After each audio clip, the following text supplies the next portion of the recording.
जय भगवती। सभी साधकों को बहुत बहुत शुभकामनाएं, शुभाशीष। हमने अनवरत विविध साधनाओं के विषय में अपना ज्ञान प्रकाशित करने का प्रयत्न किया है। समय और उसके अभाव से उसके अंदर में विस्तृत जानकारी हम नहीं देते हैं।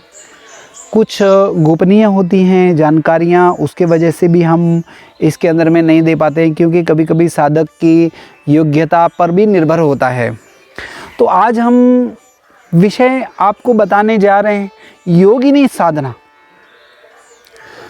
तो योगिनियाँ क्या हैं, उसके विषय में थोड़ा सा समझना जरूरी होगा। योगिनियाँ 64 हैं और 64 योगिनियों में एक सिद्ध योगिनियाँ हैं और दूसरी गजाननादि योगिनियाँ। योगिनियों का मंदिर आपको मध्य प्रदेश के अंदर में आजकल फेसबुक पे भी बहुत प्रचलित है। उसके फ़ोटो भारतीय संसद भवन जो बना है वो योगिनी मंदिर का ही एक स्ट्रक्चर, यानी उसका ही वास्तु स्थापत्य का एक रूप है, उसका ही लिया गया है। टोटली उसका जो है मंदिर का ही मॉडल चूज़ किया गया है और वो मंदिर कुछ 10,000 वर्ष से भी प्राचीन है। ऐसे योगिनी मंदिर और भी कहीं कहीं भारत में हैं, कुछ प्रकाश में आए, कुछ नहीं आए। दक्षिण भारत तो मंदिरों का एक समझ लो कि घर ही है।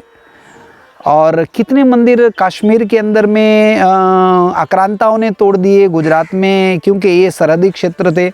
और आज भी अफ़गानिस्तान, पाकिस्तान के अंदर में बहुत से मंदिर तोड़े ही जा रहे हैं। ये बहुत बड़ी दुखद बात है, क्योंकि वो मंदिरों के अंदर में जो स्थापत्य है वो बड़ा दुर्लभ स्थापत्य है।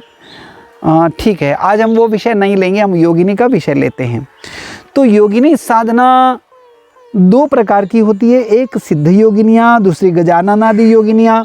सिद्ध योगिनियाँ होती हैं वह जब साधना में साधक भगवती की साधना में एक स्तर ऊपर उठने लगता है, तब उसे कुछ प्रकार की शक्तियों की आवश्यकता पड़ती है। जैसे उसके अंदर में बताया है कि त्वरिता और भुवनेश्वरी, मातंगी इत्यादि की योगिनियाँ। त्वरिता का अर्थ शीघ्र काम करने वाली। तो वह कुछ योगिनियाँ हैं वो तामसिक भी हैं और शाक्त आगम यानी देवी के आगम के अंदर में उस योगिनियों का, और गजानन आदि की योगिनियों में तो और भी अलग है बातें। हर 21 मिनट पे योगिनियों का एक समय होता है और वो 21 मिनट वो योगिनियाँ अपना प्रभाव दिखाती हैं, ऐसा कहते हैं।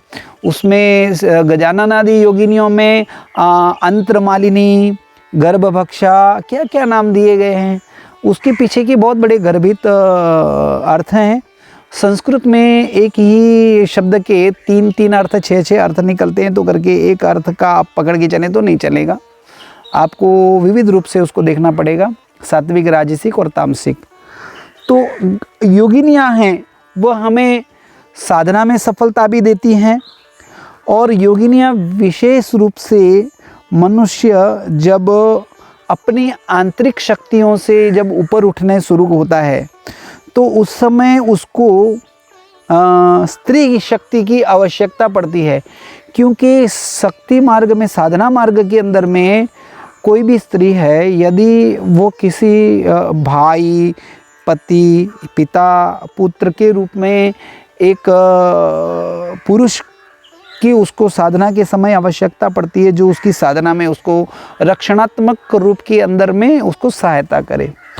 उसी तरह पुरुष जब साधना करता है तो अंतिम कुछ ऐसे यज्ञ होते हैं, कुछ यज्ञ में उसके बाजू में एक स्त्री का बैठना बहुत ज़रूरी होता है। और कभी कभी उस साधना के अंदर में व्यवस्था का हिस्सा वह स्त्री बनती है। कोई और भी हो सकती है, प्रियसी भी हो सकती है, मैं ऐसा नहीं कहूँगा, क्योंकि साधना आगम मार्ग है, इसके अंदर में कुछ बोलना ठीक नहीं रहेगा, क्योंकि स्त्री का अपना एक दायित्व है, वो दायित्व वहाँ पर काम करता है। उसके अंदर में हम ज़्यादा अंदर जाएं तो ठीक नहीं। हाँ, तो फिर वह साधक को 64 प्रकार की ऊर्जाएं, जो 64 कलाओं से प्रेरित है, वह 64 कलाओं की आवश्यकता पड़ती है साधक को। वो 64 कलाएं अगर जो उसको वह एक जन्म में सिद्ध नहीं कर पाता है तो वो 64 योगिनियों की पूजा करके और उसको प्रसन्न करके और जिस समय पे जो शक्ति उसको काम आए उस शक्ति को उस समय वो काम में लेके साधक अपना आगे बढ़ता है। कभी कभी इस जन्म में उसकी साधना पूरी नहीं हो पाती तो दूसरे जन्म में वो शक्तियाँ उसके साथ चलती हैं। तो ये जो चतुष्षष्ट योगिनियाँ हैं उसकी एक बहुत अलग साधना है। उसके अंदर में योगिनियों की साधना में भगवती की स्थापना यानी 64 योगिनियों की स्थापना मूंग के ऊपर की जाती है और हरा वस्त्र लिया जाता है और मूंग के ऊपर मृतिका घट यानी अर्थात मिट्टी का घड़ा लेने का और ऐसे करके वो भगवती की स्थापना करनी।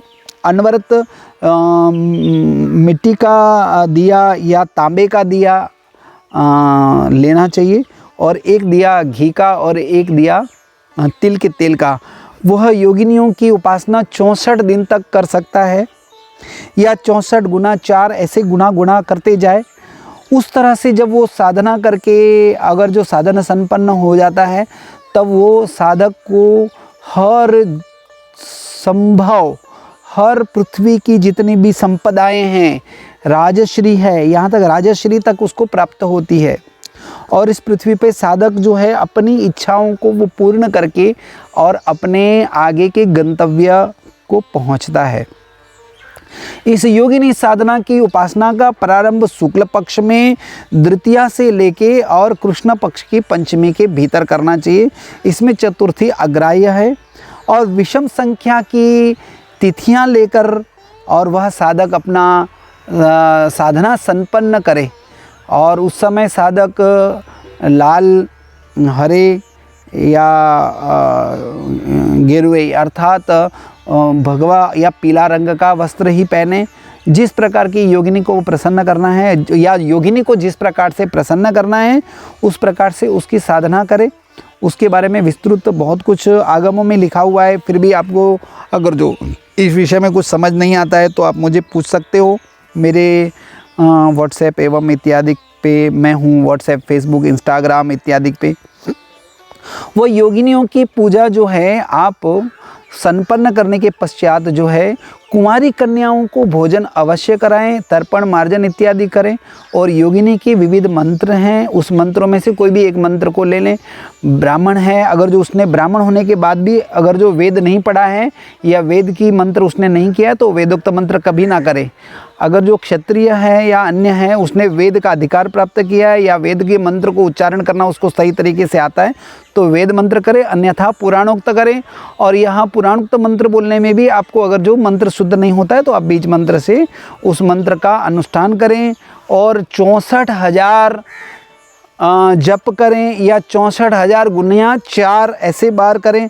ऐसा करने से आपको ज़रूर हर जगह पे आपका कार्य सिद्ध होगा, विजय प्राप्त होगी और आपकी साधनाओं में भी बाधाएं दूर होंगी। अपने घर के अंदर में भी 64 योगिनियों का स्थान बनाएं और उस मंदिर में स्थान देकर और उसकी नित्य जो है नमस्कार अर्चना करें और समय समय पे उसकी भोग नैवेद्य दें। आपको ज़रूर उसका लाभ होगा। जय भगवती। सभी साधकों को बेल आइकन दबाना ना भूलें और लाइक ज़रूर करें। जय भगवती।